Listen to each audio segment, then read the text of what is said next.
बाबा साहब का पैगाम, मांडोर साहब का मिशन पहुंचाने के दिन रात मेहनत करने वाले हमारे देवी पाटन मंडल के प्रभारी जनाब मोहम्मद आकिब साहब को मैं मंच में आमंत्रित करना चाहूंगा कि वो आए और अपना विचार रखें अपने पार्टी के बारे में, अपने संगठन के बारे में।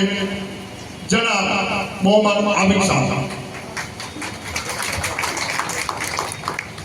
जय भीम साथियों, अस्सलाम वालेकुम। सर्वप्रथम बहुजन समाज में जन्मे सभी महापुरुषों को खिराज अकीदत पेश करते हुए मैं अपनी बात रखना चाहता हूँ। साथियों, आगरा से चलकर आए हमारे प्रदेश अध्यक्ष जी, पूर्व एमएलसी, पूर्व मंत्री और डिप्टी स्पीकर रहे माननीय सुनील कुमार चित्तौड़ जी, जो इस देश के सबसे बड़े प्रदेश जनसंख्या के आबादी के हिसाब से जो भार उठा रहे हैं, आज हमारे बीच देवी पाटन मंडल के गोंडा जिले में सर्वप्रथम आगमन हुआ है, जिसमें हम अपने प्रदेश अध्यक्ष जी का दिल से आभार व्यक्त करते हैं। साथियों, जैसा कि आज आपके बीच देवी पाटन मंडल के चारों जिले का समीक्षा का आयोजन था,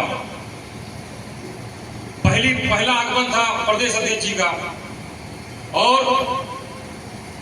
हमारे बीच हमारे चारों जिलाध्यक्ष बल्लामपुर जिलाध्यक्ष विनोद कुमार सोनकर जी, गोंडा जिलाध्यक्ष केशवराम गौतम जी, बहराइच के जिलाध्यक्ष जी डॉक्टर सुहेल अख्तर जी और श्रावस्ती के जिलाध्यक्ष पवन कुमार जी उपस्थित रहे, और हमारे बीच जिला के प्रभारी, जिला के उपाध्यक्ष, जिला के विधानसभा अध्यक्ष, इस पूरे मंडल के 20 विधानसभा के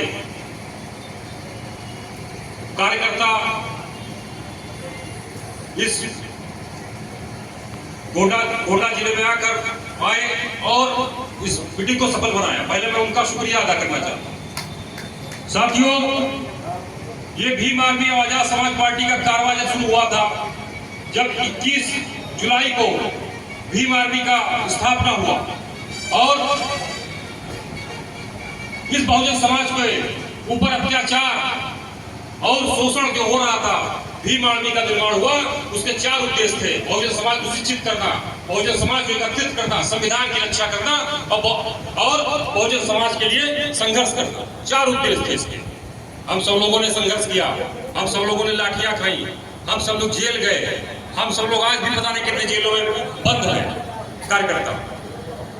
हमने चौराहे से लेकर, सड़कों से लेकर चौराहे तक प्रदर्शन किया, मोमबत्तियां जलाई, लेकिन हमको साथियों इंसाफ ना मिला। हम जाते थे, मुकदमा लिखाते थे और फिर अपराधी छूट जाते थे। मैं आपको छोटी सी मिसाल दे दूंगा। हाथरस में जो हुआ, चंद्रशेखर भाई गए, वहां पे संघर्ष किया, लेकिन उस बहन को क्या इंसाफ मिला?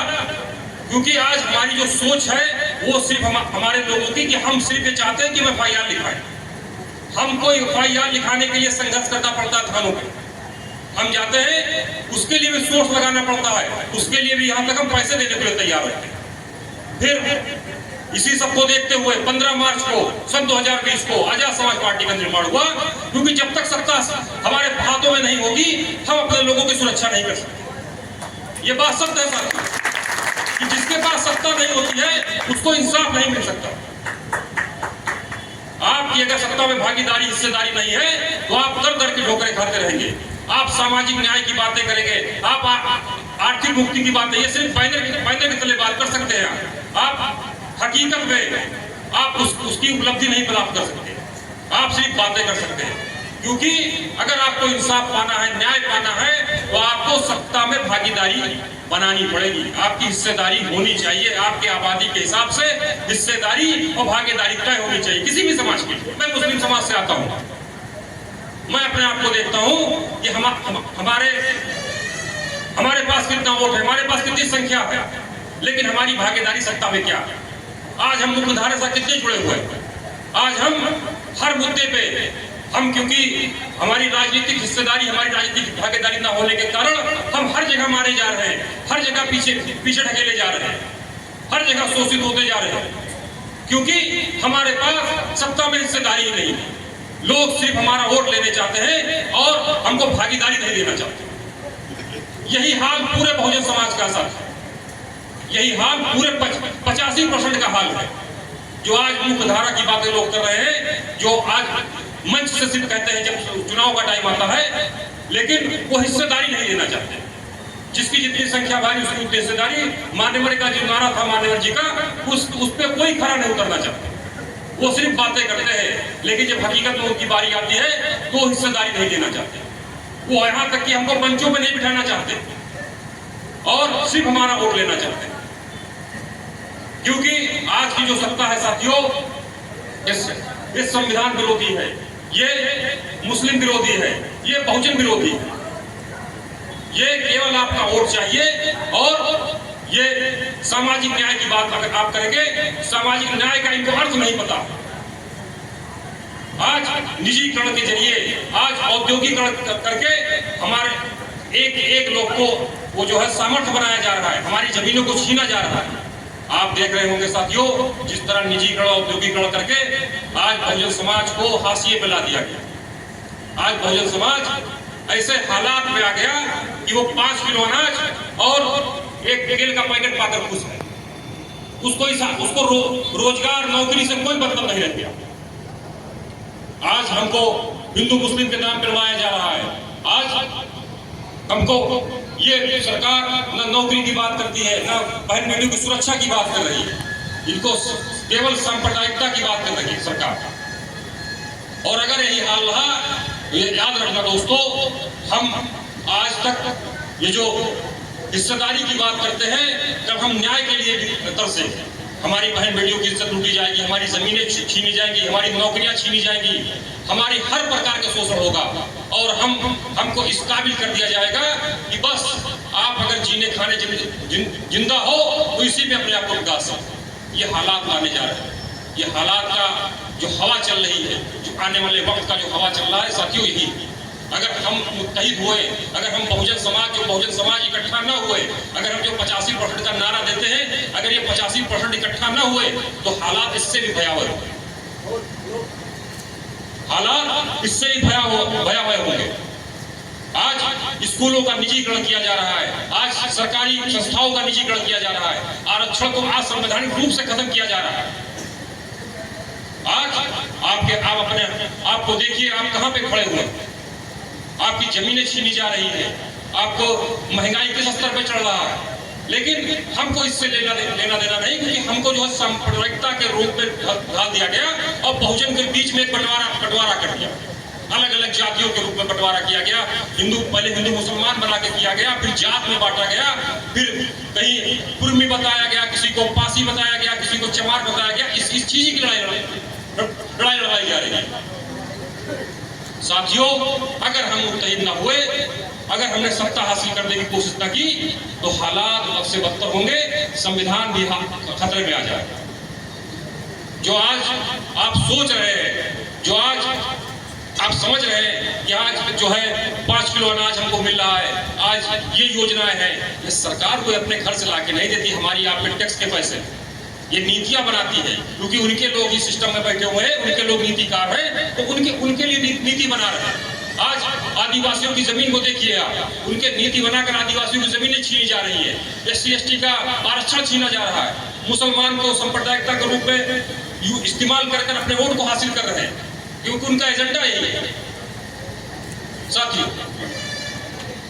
अब पिछले 10 सालों से भीम आर्मी आजाद समाज पार्टी ने इस देश में एक नया विकल्प तैयार किया, संघर्ष के जरिए, आंदोलन के जरिए। संघर्ष हुआ, आंदोलन हुआ, उसके बाद आपने चुनाव देखा, हमारे बीच चुनाव आया सन 2022 का, आजाद समाज पार्टी ने यूपी में चुनाव लड़ा। उसके बाद हमने सन 2024 में नगीना से भाई चंद्रशेखर आजाद जी जीत कर पहली बार सांसद बने। मात्र 15 मार्च सन 2020 को पार्टी का निर्माण हुआ साथियों, जिसमें लगभग आधा टाइम तो कोरोना का निकल गया। उसके बाद इतने कम समय में, करीबन 2-2.5 सालों में हमने एक सांसद बना दिया, हमने एक सांसद बनाया। अब आने वाले टाइम में हम चाहते हैं कि हमने जिस तरह देश के कोने कोने पे सड़क से लेके सदन तक जिस तरह लड़ाई लड़ी है, अब इनको इकट्ठा होकर हम अपनी भागीदारी स्थापित करें। हम ये चाहते हैं कि आने वाले चुनाव में बगैर आजाद समाज पार्टी का कोई सरकार ना बने। इसी के लिए संगठन का निर्माण होता है, इसी के लिए समीक्षा की जाती है, इसी के लिए पदाधिकारी आते हैं कि जब तक हम संगठित नहीं होंगे, बूथों पे हमारे कार्यकर्ता नहीं होंगे, सेक्टर पे हमारे कार्यकर्ता नहीं होंगे, विधानसभा में हमारे लोग नहीं होंगे, जिले में हमारे लोग नहीं होंगे, तो साथियों सिर्फ ये मंच पे हम बोलने लायक होंगे, हम अमली जामा उसको नहीं पहना सकते। जब तक हमारे विधायक नहीं जीतेंगे, सांसद नहीं जीतेंगे, हम सत्ता में काबिल नहीं हो सकते। अब साथियों रही बात सत्ता हासिल करने की, तो साथियों आप जानते हैं भी कुछ ही महीने में जिला पंचायत का चुनाव आने वाला है। जिला पंचायत का चुनाव आने वाला है।